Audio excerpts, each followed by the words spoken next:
Hola amigos de Saya Banjet, ¿qué tal? ¿Cómo les va? Espero todos se encuentren muy bien. Mañana es mi cumpleaños y con la novedad de que también es el evento más importante en la historia de Ledway, dado por el Consejo Mundial de Ledway. Y bueno, pues aquellos que lo vayan a ver o que estén interesados en el tema, pues me gustaría leerlos por ahí de lunes para ver qué opinan. En esta ocasión voy a hablarles acerca de un tema que ya he tocado de manera un poco superficial en este canal. Se llaman sesgos cognitivos. Me imagino que algunos de ustedes ya saben de qué tratan. Pero puede que muchos de ustedes se pregunten qué tienen que ver con las artes marciales. Y bueno, creo que son fundamentales. Creo que deberíamos de aprenderlas sí o sí en nuestras escuelas. Hay que entender que el arte marcial va evolucionando y quedarnos con las viejas costumbres no es la respuesta más apta desde mi punto de vista. Eh, Hay que seguir evolucionando y aprender a agregar cualquier tipo de conocimiento que le pueda dar un valor agregado a nuestro desarrollo como artistas marciales y como peleadores. Dicho eso, quiero platicarles así rápidamente una historia de uno de mis maestros espirituales, el maestro Hong. Eh, Alguna vez platiqué de él en este canal también. Se llamaba Roberto Morales, amigo del Dalai Lama, una persona muy reconocida en el terreno del alpinismo y bueno, pues un maestro espiritual para mí y para muchos otros. Él en alguna ocasión en el Instituto Yetkitsu, que es la última escuela que tuve, él daba clases ahí y en algún momento me comentó acerca de la importancia que existe en entrenar a las personas, no nada más en la parte externa, sino en la interna. Yo sé que eso suena bastante común, ¿no? Muchos de ustedes dirán, bueno, yo medito, yo hago esto o hago el otro, pero él iba mucho más allá. Me decía que no es suficiente entrenar a un guerrero por la parte física, atlética, eh, y pues básicamente de guerra, sino que era fundamental ir hacia la parte más esencial, emocional e interna de todos los individuos. Por ejemplo, cuando él veía a mis estudiantes me decía, bueno, muy bien, son fuertes, son rápidos, tienen atributos físicos, pero ¿qué hay acerca de su mente? Porque tendrán muy buena defensa tal vez para el combate, pero tienen buena defensa para las emociones, para la psicología, y es que a final de cuentas todo tipo de conflicto inicia en nuestras inseguridades, en nuestras limitaciones para entender, comprender o aceptar algunas circunstancias. Y es por ello que se me hizo muy interesante hablarles acerca de este tema. Por ejemplo, si tú te consideras una persona muy bueno como artista marcial, probablemente a nivel estadística, muchos psicólogos y antropólogos hablan acerca de que aquellas personas que nos dedicamos al arte marcial tenemos la necesidad de reconocimiento, tenemos la necesidad de conocer nuestras capacidades y en base a eso les damos valor a nuestra vida. Eso habla de que nos sentimos hasta cierto punto inseguros, ¿no? Tenemos la necesidad de demostrarnos a nosotros y a los demás que podemos y que valemos. Eh, no estoy diciendo que sea el caso de todos, pero sí es una cosa común. Entonces, eso nos hace vulnerables ante ciertos ataques que no necesariamente tienen que ser físicos. Es decir, si vas con tu maestro o con el peleador más fuerte de tu instituto, escuela, academia o como le quieras llamar, y le dices algo que probablemente sabes que le va a molestar, lo más probable es de que responda de acuerdo a como tú esperas que responda, con enojo, con incomodidad, con violencia o tal vez confundido e incómodo. Y eso no hace a una persona completa, a un guerrero completo. En Bando, por ejemplo, decimos que un verdadero guerrero tiene que aprender a pelear, sí, claro, en la parte física y en cualquier dirección, en cualquier momento y oportunidad, pero también en la parte interna, nuestras limitaciones, psicología, etcétera, y la parte que no vemos, la que está más allá. Le llamamos outer sight, inner sight y oversight. Entonces, bueno, créanme que eso es una manera muy inteligente de poder vencer a una persona sin siquiera haber iniciado con un movimiento físico. Si tú con tu capacidad oratoria, tu retórica, tu capacidad de manipulación o de carisma, logras desbalancear con reacciones estrambóticas, reacciones curiosas al enemigo, puede que se haya dejado vencer inclusive antes, por medio de la intimidación, de la persuasión, de la disuasión, en fin. Bueno, voy a tratar de tocar un poco más puntualmente algunos sesgos, pero sí me interesa que abramos la mente un poco porque muchas veces en el terreno marcial tenemos la intención o la idea de que todo lo que no nos dijo nuestro maestro está de más. no es suficiente o está mal, inclusive cuando somos cuestionados, ¿no? En fin, aquí tengo algunos apuntes que me gustaría, bueno, los puse porque tengo mala memoria y no quiero que se me vayan a pasar. Pero bueno, para empezar, no porque te haga algo sentir bien es algo correcto. Esto es básicamente lo que sucede con la religión, por ejemplo. Muchas veces creemos en cosas porque nos hacen sentir bien, porque nos gustan, porque las preferimos con respecto a la alternativa. Si la alternativa es no atractiva, no nos gusta, no nos apasiona, pues nos vamos a inclinar hacia la idea que más nos acople a nuestra manera de pensar y de ser, aun cuando sea la menos lógica o probablemente la que tenga menos evidencias. Y muchas veces eso es un engaño completo, ¿no? O sea, nos estamos engañando, queremos llenar huecos de que no entendemos ciertas cosas, no tenemos ciertas respuestas, pero pues preferimos que alguien nos las dé sin siquiera darnos algún tipo de evidencia, ¿no? Y en el medio marcial está lleno de esto. Hay muchas personas que llevan años o décadas haciendo artes marciales, ciertas técnicas, pero nunca realmente las han aplicado en un terreno real. Hablan acerca de defensa personal, defensa callejera, pelea, pero no han peleado realmente. No han, mucho menos pelea callejera o cosas por el estilo. Em, y bueno, no es que el peleador callejero valga más, ni mucho menos, ya que la mayoría de los peleadores callejeros que se han topado conmigo, pues no han tenido la habilidad o las habilidades necesarias porque, pues, obviamente solo son personas con muchos atributos y algo de maña. Siempre va a ser más interesante aprender a pelear en un espacio donde la gente sepa pelear. Pero bueno, para no desviarme del tema, los sesgos básicamente son como errores de nuestra mente para podernos sentir bien con nosotros. Son engaños que tenemos pues para no caer en la desesperación mental, en la duda, en el vacío emocional. Por ejemplo, en el caso de la religión, como les decía, ¿no? Es más fácil pensar que hay algo después de la muerte a pensar que no hay nada. Lo mismo en este caso, es más fácil creer que lo que llevo haciendo durante muchos años en mi escuela de artes marciales funciona a aceptar que probablemente no sea el caso. En algún momento yo tuve un estudiante que se metió al estilo de sistema, al estilo ruso de sistema. Y bueno, yo siempre he dicho que las artes marciales no son las importantes, sino las personas que las realizan. Es decir, puede ser que hoy por hoy el mejor artista marcial de la historia haga sistema. Pero lo digo porque no quiero que se enfoquen en el sistema, sino en la persona. En este caso, este individuo, después de haber entrenado muchos años conmigo, se fue, luego regresó a entrenar conmigo. Y cuando lo hizo, bueno, no entrenar, de hecho a retarme, en realidad. Pues me retó y yo lo vencí en su propio juego. Cuando yo le dije, oye, pues ¿por qué te estás limitando a quererme vencer con tus nuevas reglas, con las reglas del nuevo sistema que tú practicas? ¿Por qué no ves esto y esto y esto? Abre tu mente. Él se ofendía, ¿no? Y decía, no, lo que más hace falta es entrenar más de lo mismo, pero no se trata de buscar otra cosa. Y eso es lo que hacen por ejemplo, los religiosos muchas veces. En lugar de tratar de encontrar otras respuestas en otras religiones, en otras doctrinas, en la lógica, en la ciencia, etcétera, dicen, no, lo que yo necesito es encontrar la respuesta en lo que yo tengo, en lo mío, necesito aprender más. Así que bueno, espero no ofender a nadie, pero muchas veces las artes marciales terminan siendo como una cuestión fanática, como religiosa, y es por eso que lo comparo. Aquí tengo otro apunte que dice, a veces la promoción de la verdad o la búsqueda de la verdad nos ofende. Lo mismo, cuando hablamos acerca de la religión, pues nos dicen qué creer, qué sentir y qué pensar. Y si nosotros estamos en contra de ello, pues nos tachan de sacrílegos, herejes, locos, sectarios, etcétera, ¿no? En este caso, lo mismo con las artes marciales. Si tú llegas y empiezas a juzgar, a criticar, digamos, a desarrollar o investigar un poco más acerca de lo que se te está dando, muchos profesores se pueden llegar a ofender y pueden tacharte de una oveja negra, de una persona que no está bien.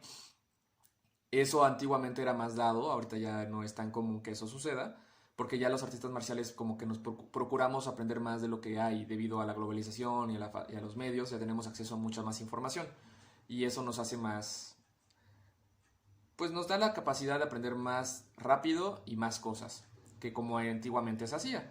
Pero de todos modos, aún así hay muchos maestros muy puristas que tienen ya marcas registradas, por así decirlo, que sus nombres de ellos o de las artes marciales ya son tan importantes que si tú llegas y juzgas algo, te tachan de loco, ¿no?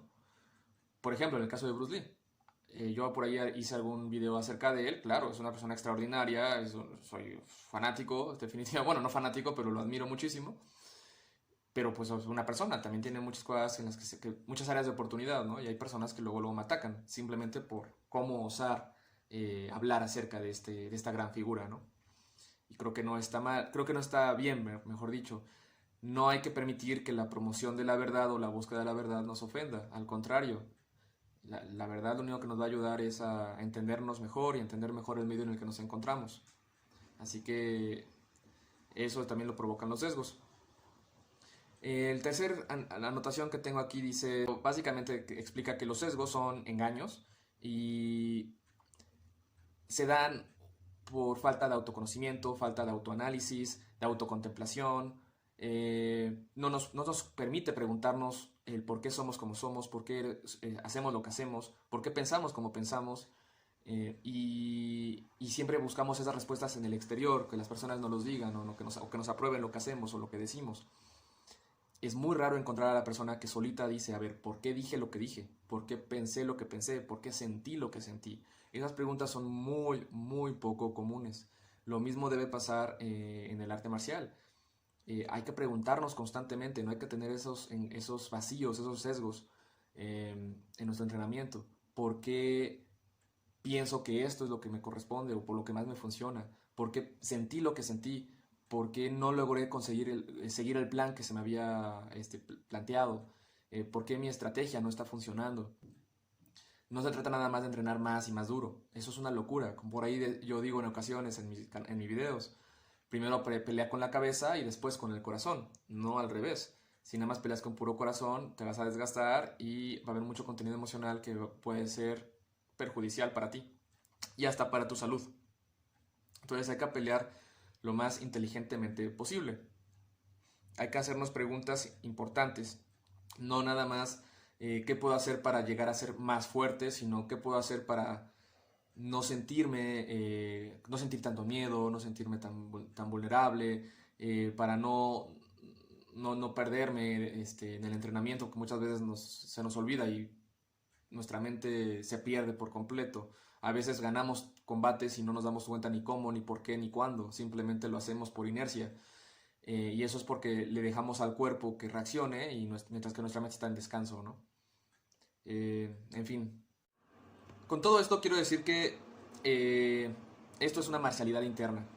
Muchas veces se habla de la marcialidad interna. He conocido a muchos artistas marciales que hablan acerca de ello, se ponen a meditar y en cuanto salen del dojo son los más egocéntricos, los más quieren intimidar, quieren esperar buscan la manera con su forma de ser de que los demás los alaben o les tengan miedo, mucho respeto, que digan, wow, qué rudo eres. En fin, es interesante cómo luego muchos pecamos de ser inmaduros o muy sensibles, muy vulnerables en la parte emocional y es por eso que tal vez queremos volvernos tan duros en la parte externa. Entonces la marcialidad interna creo que es fundamental ya que es la esencia de quiénes somos y cómo actuamos. Somos víctimas de las circunstancias, eso es un hecho. O sea, tú podrás decir que eres lo que eres por tu educación o por esto, por el otro, pero en realidad tú eres el resultado de la vida que te ha tocado tener. Y somos víctimas de las circunstancias. Si yo en este momento te ofendo, voy a hacerte enojar. Si hago algún halago, te voy a hacer sentir bien. Si te ignoro, también te voy a hacer sentir mal, etcétera, etcétera, etcétera. Entonces, tu bienestar está en mis manos. Eso es lo que pasa con la gente común. Un artista marcial, un artista de la guerra, no nada más en la parte física, sino en la parte interna, debería de no permitir esto. Debería estar consciente de que somos víctimas de las circunstancias y por ende trabajar nuestra defensa interna, nuestra defensa emocional. Que va muy de la mano con con el tema este famoso de la inteligencia emocional. Pero yo le llamo defensa porque al menos yo en mis entrenamientos, en los cursos que doy, en las conferencias, hablo de defensa emocional cuando tratamos de cosas más caóticas, más estresantes, pueden ser temas de vida o muerte, o simplemente cuando nos enfocamos en temas directos, como si fueran jab, cross, patada, rodilla.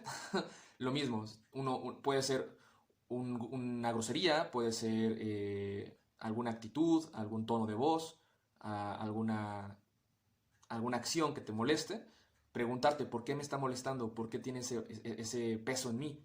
Y así como tú aprendes a evadir, a defender, a bloquear y todo eso, también en la parte emocional.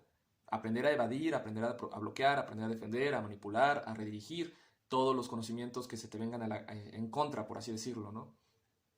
Hay que tener una muy buena defensa interna, así como la tenemos externa. No sirve de nada ser el mejor peleador del mundo si en el momento que alguien llega y te dice que eres malo, que no sabes pelear, te prendes y te enojas y quieres demostrar que sí puedes, ¿no? Eso habla de una persona sensible, que necesita cariño, que necesita mucho autorrespeto y que necesita que la gente lo reconozca. Y si es así, bueno, pues hay que ver por qué, hay que analizarlo tal vez con algún psicólogo, con alguna persona profesional. Entonces, y lo mismo pasa al revés, en la ofensa. Y es algo similar a lo que les comentaba hace un momento acerca de que tenemos que aprender a atacar nuestros propios problemas, limitaciones, miedos, dudas, sesgos, paradigmas, complejos, todo ese tipo de cosas. Nos las pasamos tanto tiempo pensando en cómo vencer al otro, cómo demostrar que somos mejores, fuertes, adinerados, inteligentes, felices, lo que sea. Nos pasamos tanto tiempo tratando de forzarnos a demostrar eso o demostrarnos eso y muy poco tiempo realmente en atacar nuestros puntos, nuestras áreas de oportunidad.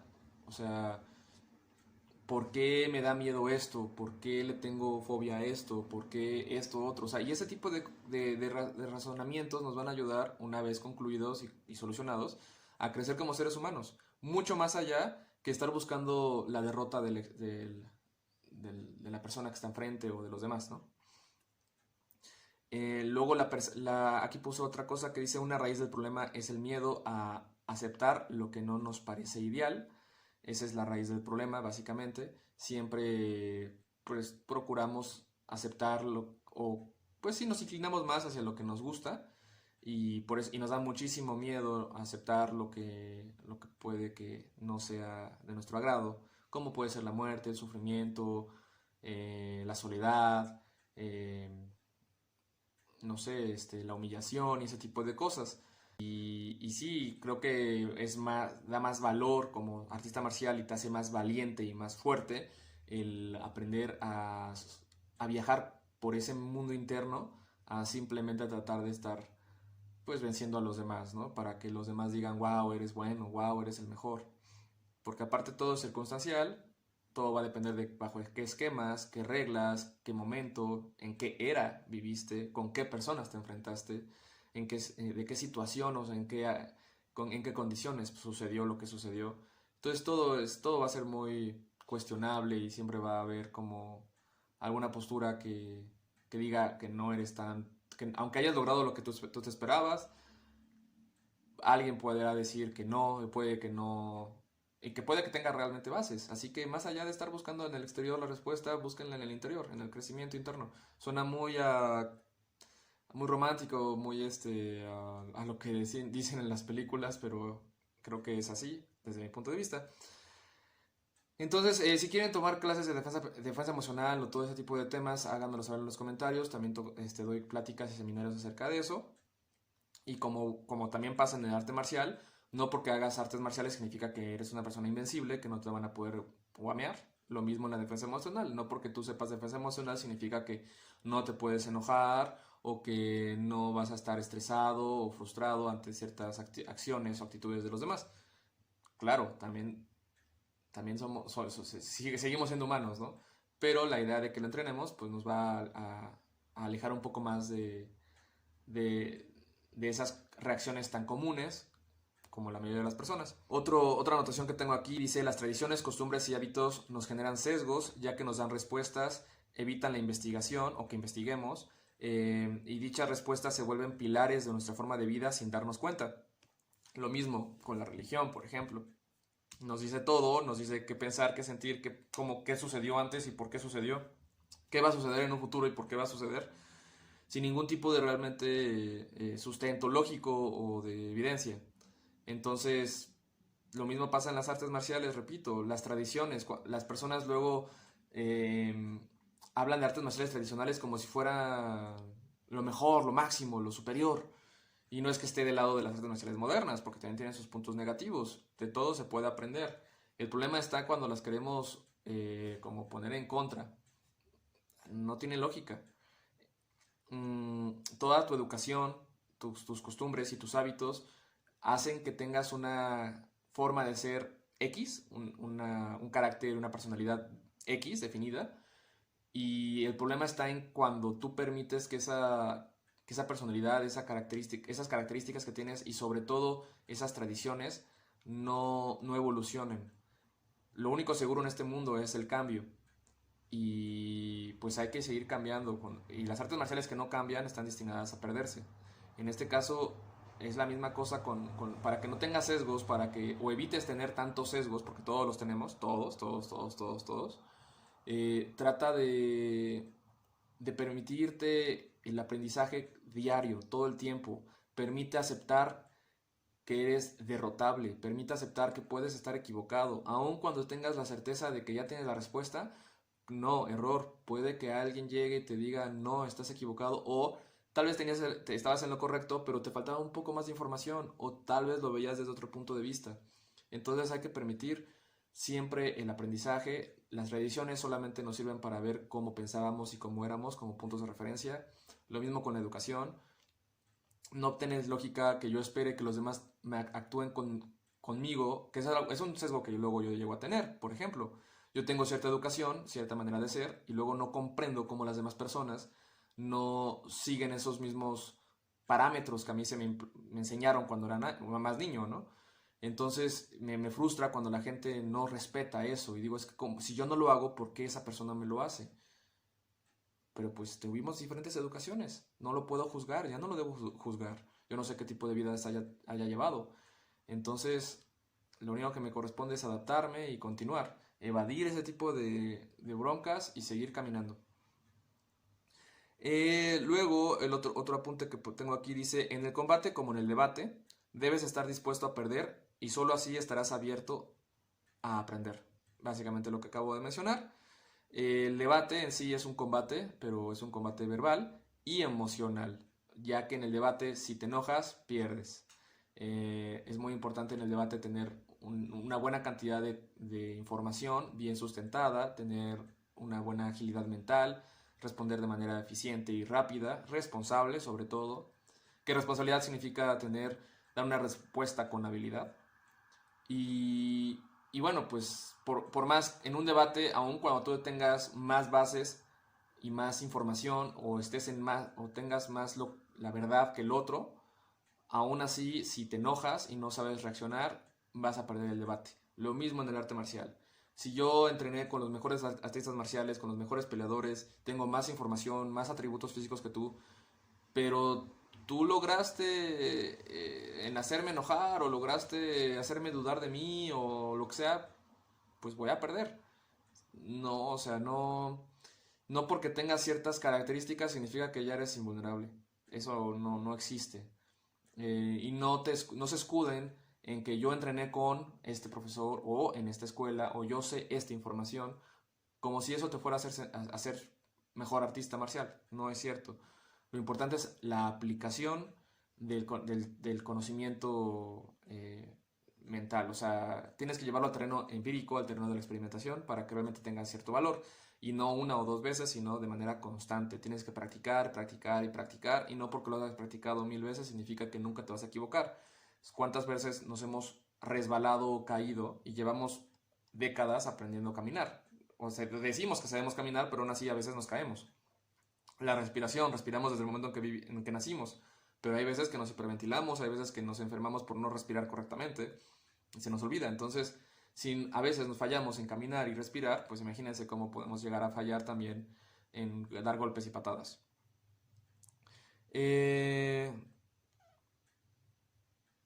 Bueno, y aquí dice, al enfrentarnos con sesgos es posible y muy probable lidiar con falacias. Es decir, que por ejemplo, si una persona tiene un sesgo, por ejemplo, vamos a decir, de confirmación, un sesgo en donde la persona está constantemente buscando que le confirmen una idea y está negando todo lo que vaya en contra de esa idea, y tú llegas y le dices que está equivocado, muy probablemente su respuesta vaya a ser con alguna falacia, una falacia como la dominem, que trata de atacarte a ti en lugar de atacar el argumento. Eso es súper común. A mí me pasa todo el tiempo. O sea, a veces le digo a una persona, oye, está esta situación, no me parece esto, no me parece el otro, y en lugar de tratar el asunto que estamos discutiendo, automáticamente habla acerca de mis errores o me ataca de alguna u otra forma para sentirse mejor y para que se desvíe la atención probablemente o para como haciendo creer que no tengo derecho de decir nada porque esa persona, porque yo también cometo errores, lo cual es una falacia, es una locura, es una tontería, porque eso lo único que hace es limitar el aprendizaje y el desarrollo como seres humanos. Entonces, hay que tener cuidado porque los sesgos pueden llevarnos a enfrentar falacias y las falacias también nos pueden volver locos. Y por eso es importante atender lo de la defensa emocional para saber identificar eso y saber cómo enfrentarnos. Hay que saber enfrentar cada cosa. En fin, ahora voy a pasarle la palabra al profesor Guro Mauricio Sánchez, del canal SIC Cali, para que nos hable acerca de los sesgos y ahorita continuamos. Muchas gracias, Aya. ¿Qué tal, amigos?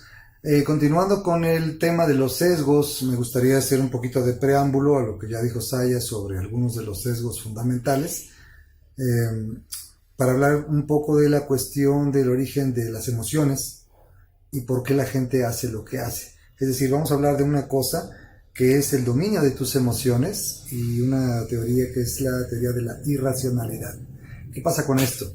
Me gustaría iniciar porque es el preámbulo sobre la cual nos indica por qué la gente hace una serie de cosas e inclusive pareciera que atentan contra su propio riesgo o integridad física, mental, emocional, y sin embargo las hacen, ¿no? Te gusta imaginar que tienes el control de tu destino, que realmente planificas conscientemente cada paso de tu vida, pero la cosa es que no. En realidad, ignoras que tus emociones son las que te tienen controlado. Es decir, tus emociones hacen que adoptes cosas que satisfacen tu ego.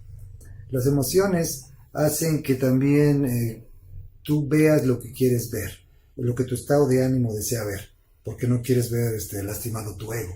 Entonces, eso trae como consecuencia mala toma de decisiones, aspectos de los que haces y después te arrepientes, porque no estás siendo racional cuando estás tomando una actitud en muchas ocasiones. Hacen también que busques evidencias confirmatorias de lo que tú quieres creer. Es decir, ese dicho tan popular que suena, nada es verdad, nada es mentira, todo depende del color del cristal con que se mira. Es cierto, muchas veces no es lo que está ocurriendo, es lo que tú crees que está ocurriendo. Eso funciona en muchas ocasiones cuando, por ejemplo, queremos a lo mejor resolver un trauma. La teoría psicológica y la terapia lo usa mucho porque muchas veces tú estás con una idea de una cosa y realmente no es. Es una cosa que tú te fabricaste en la mente, pero tú te la crees. En la cuestión del deporte, por ejemplo, la psicología deportiva funciona muy bien, ¿no? Como el entrenador siempre está macheteando de, eres el mejor y eres un chingón y todo. Claro, todo eso va sustentado con un entrenamiento para que tú estés al tiro. No podríamos nada más lavarnos el coco sin tener un sustento. Pero hay gente que se la cree, ¿no? Que cree que solamente con imaginar que es bueno ya va a ser bueno. No, o sea, tiene que haber un fundamento. Por eso decimos que tenemos que ser racionales. Una cosa es lo que tú crees que está ocurriendo, pero también tenemos que aterrizar en lo que realmente está ocurriendo de verdad. Y véanlo de este modo, si realmente fuéramos racionales, la gente no consumiría drogas, no fumaría, no tomaría alcohol, o sea, una serie de cosas que tú mismo dices, oye, pues ¿cómo es que está ocurriendo eso, no? Cada vez que sale algo mal en nuestra vida, regularmente se lo achacamos a un factor externo, o sea, nunca somos nosotros. Digo, sí hay personas que dicen, bueno, la regué, la cagué, pero en el fondo, a veces la gran mayoría de las personas piensa, híjole, pues es que fulanito me echó mi proyecto para atrás, o es que el gobierno no deja avanzar, o es que, o sea, una serie de factores, inclusive hasta culpamos a veces, en la antigüedad se culpaba inclusive ya después a los dioses, ¿no? También, es que el dios de la lluvia no nos trajo buena lluvia y no hay cosechas, o el dios fulano se enojó. Todavía la gente que muchas veces, digo con todo respeto, pero la gente que dice, así lo quiso Dios. O sea, qué fácil echarle la culpa a Dios y decir, no la regué yo. Pero bueno, entonces, cada vez que normalmente sucede algo malo en alguna parte de nuestra vida, se lo achacamos a alguien más o a algo más, y en ese momento no estamos siendo racionales. No somos racionales en qué momento. Por ejemplo, un matrimonio que duró bastante tiempo, tiene sus hijos y de repente se va a separar. Muchas veces tienen hijos pequeños y somos racionales cuando realmente decimos, ¿sabes qué? Pues híjole, yo los quiero mucho a mis hijos, pero pues acepto y estoy consciente de que están mejor con ella. O ella lo puede decir, ¿sabe qué? Pues sí, quiero estar con ellos, son mi adoración y todo, pero reconozco que yo no tengo ahorita los elementos necesarios para sacarlos adelante, entonces mejor que se queden con su papá. Entonces, ahí estamos siendo racionales, estamos poniendo por encima de nuestro ego a nuestros hijos, es decir, estamos haciendo que los niños tengan lo mejor, que ellos no sufran, que estén con quien deben estar para estar lo mejor posible. Pero no somos racionales cuando decimos, no, ahora se lo quito a huevo, ¿no? Nos separamos porque me hiciste chingadera y media y todo, ahora te voy a quitar a mis hijos, cuando realmente a lo mejor ni tengo el tiempo, ni los recursos, ni nada, y yo sé que estarían mejor con ella, pero estoy sacrificándolos a ellos, nada más por satisfacer yo mi ego, en el sentido de que no, ahora se los quito para chingarla, ¿no? Ahí no estamos siendo racionales. Otro ejemplo de la irracionalidad es cuando, por ejemplo, estamos en el trabajo y ahorita lo quiero aterrizar al arte marcial, pero quiero poner algunos ejemplos de base. Por ejemplo, cuando estamos en el trabajo y a lo mejor el jefe, un superior, él es el director general, yo soy un subdirector y me dice, ¿sabes qué? Necesitas contratar a otra persona para que esté más o menos al nivel tuyo, porque pues ya hay mucha chamba y queremos otro subdirector.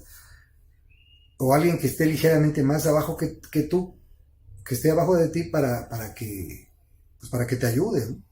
Entonces regularmente la gente es racional cuando de verdad selecciona una persona capaz, que dice, ¿sabes qué? Necesitamos a alguien que nos ayude a levantar esto, ¿no? A la empresa. Pero no somos racionales cuando a esa persona le encargan contratar a ese subalterno, y agarra y dice, no, pues voy a contratar a alguien que esté más pendejo que yo. ¿Por qué? Porque si contrato un chingón, al rato, puta, me va a volar el puesto, va a quedar igual que yo, me va a superar. O sea, no. Si tú realmente estás consciente de tus habilidades, de tus capacidades, no va a pasar eso. Y si la empresa realmente lleva un escalafón de los puestos, pues, o sea, el cuate va a llegar, queremos un chingón, no queremos un pendejo para que no ayude en nada y nada más nos atore. O no somos racionales cuando a veces el jefe está buscando, no sé, una secretaria, y en vez de buscar a la chava más eficiente, no, busque esa chava porque está bien bonita y está bien buena y todo, y contrata a una vieja que no da una. Ahí no estamos siendo racionales, estamos nada más buscando cosas que satisfacen nuestro ego. Bien, para cerrar esta parte, perdón, quiero comentarles que, bueno, un punto importante para solucionar este asunto del control emocional, porque realmente recordemos que son las emociones las que controlan realmente gran parte de las decisiones que tomamos o de las acciones que ejecutamos, son por influencia emocional, y la solución a esto es el desarrollo de una aptitud que se llama racionalidad. La racionalidad no es algo con lo que se nazca. Mucha gente cree que, ya ven que la gente dice, oye, nosotros también somos animales, los seres humanos, pero somos animales racionales, a diferencia de un perro o un gato, que muchas veces esos animalitos toman reacciones mucho más razonables que las que tomamos los humanos. Pero la racionalidad no es algo realmente con lo que se nazca, es una habilidad que tiene que ser cultivada, que tiene que ser entrenada, practicada. Tal vez pues no es algo muy sencillo el control de las emociones, pero realmente es algo que vale la pena. Hay un concepto por ahí, no nuevo, ya tiene un tiempo, que se llama inteligencia emocional, y que habla de que utilicemos inteligentemente nuestras emociones. Nada más difícil que controlar las emociones. Las emociones están ahí por alguna razón. De hecho, la palabra emoción viene del latín emovere, que quiere decir todos esos aspectos interiores que nos mueven a hacer cosas. Entonces las emociones existen por alguna razón y están ahí y tienen su función. No hablo de reprimir las emociones, sino que las emociones trabajen a favor de la racionalidad. Ese es el punto verdaderamente importante. Hay que aprender, una cosa que les aconsejo, es que siempre te hagas preguntas. Cuando te enojas por una cosa o estás sintiendo alguna emoción, que te hagas preguntas. Que hagas el esfuerzo de decir, oye, ¿por qué estoy sintiendo eso? ¿Por qué reacciono de determinada manera cuando alguien me cuestiona cierta cosa sobre mi persona? O cuando alguien hace alguna crítica sobre mí. Hay críticas de mucho tipo. Entonces, de muchos tipos, perdón. Pero regularmente cuando nos hacen una crítica negativa, muchas veces reaccionamos. Hay gente reactiva, hay gente proactiva, hay gente racional. Entonces, un consejo que puedo hacerles a manera de ejercicio es que te preguntes siempre, bueno, ¿por qué estoy sintiendo en este momento esto? ¿De dónde viene ese rencor? ¿O cuál es el fundamento de este enojo? ¿O por qué cuando me dijeron cierta cosa sentí alegría o tristeza? Hay gente que inclusive a veces le hacen una observación o un comentario negativo y la gente lo ve como un halago, cuando realmente es una cosa ofensiva. Pero ¿por qué lo estás viendo de esa manera? Algo hay dentro de ti que te produce esa sensación. Hay gente a la que basta que le toquen el nervio preciso para que explote. ¿Te has preguntado cuál es tu botón? Hay gente que le dicen, no sé, alguna ofensa y bueno, pues, che loco, ¿no? O hay gente a la que le mientan la madre o algo y basta que le toquen el botón para... ¡Ay, quién sabe qué! Y se sueltan diciendo de cosas. Ahí no está hablando su parte emocional. Están hablando de sus inseguridades, están hablando de sus incapacidades, sus traumas. Entonces, siempre pregúntate por qué estás reaccionando de determinada manera ante determinada situación o ante algún acontecimiento que te ocurrió o alguien que te dijo algo. Eso es bien importante que lo hagas, y si puedes encontrar la base de dónde viene, de dónde procede todo eso, vas a tener una mayor posibilidad de controlarlo. Eso es una parte súper, súper importante. Quiero mencionar también que las emociones, bajo mi perspectiva, estorban a la racionalidad.